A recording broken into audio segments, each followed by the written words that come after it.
Praise the lord. దేవుని ప్రశస్తమైన నామమునకు మహిమ కలుగునుగాక. ప్రభు నామమున మీ అందరికీ శుభాభివందనాలు. ఈ ఉదయకాలము దేవుని వాక్యాన్ని విందాం. హెబ్రీయులకు రాసిన పత్రిక 12వ అధ్యాయము 3వ వచనము. తనకు వ్యతిరేకముగా చేసిన తిరస్కారమంతయు ఓర్చుకునిన ఆయనను తలంచుకొనుడి. ప్రియమైన వర్లరా, మరి నజరేయుడైన యేసుక్రీస్తు వారికి ఎన్నో వ్యతిరేకములు, ఎన్నో తిరస్కారములు జరిగిన సందర్భాలు ఎన్నో ఉన్నాయి. మరి అటువంటి పరిస్థితుల్లో ప్రభువారు ఓర్చుకున్నారు. ఆయన కలిగి ఉన్న ఓర్పు, సహనము, ఆయన చేసిన ప్రార్థన, ఆయన నడిచిన జీవితము, వాటిని ఈనాడు ప్రభువు బిడ్డలుగా జీవిస్తున్న ప్రతి ఒక్కరు కూడా తలంచుకోవాలండి, జ్ఞాపకం చేసుకోవాలి. ప్రియమైన వారలారా, భక్తుడైన పౌలు చెప్తున్నట్లుగా ఓపికతో పరుగు పెట్టాలి మన ఎదుట ఉన్న పందెములో. ఎందుకంటే మన ఎదుట ఒక ఆనందం ఉన్నది, ఒక బహుమానం ఉన్నది.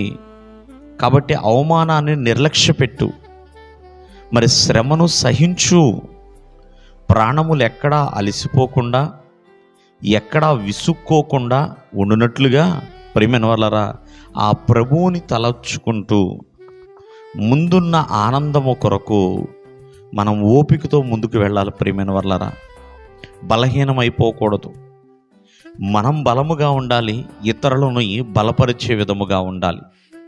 కావున ఈ ఉదయకాలం ముందు ఆలోచించండి.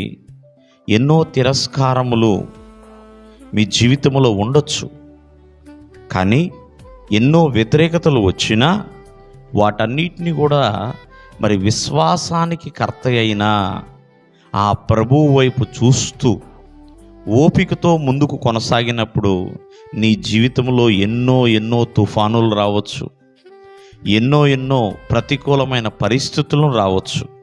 వాటన్నిటిని కూడా దేవుడు తొలగిస్తాడు. నీ ఓర్పు వాటన్నిటి నుంచి కూడా నిన్ను బయటపడేలా చేస్తుంది. కాబట్టి ఆత్మీయ జీవితంలో ఎన్నో తుఫానులను దేవుడు నిమ్మళ్ళపరచగలడు. నీకు నిరీక్షణ ఇస్తాడు, సమాధానాన్ని అనుగ్రహిస్తాడు, నెమ్మదిని దేవుడిస్తాడు.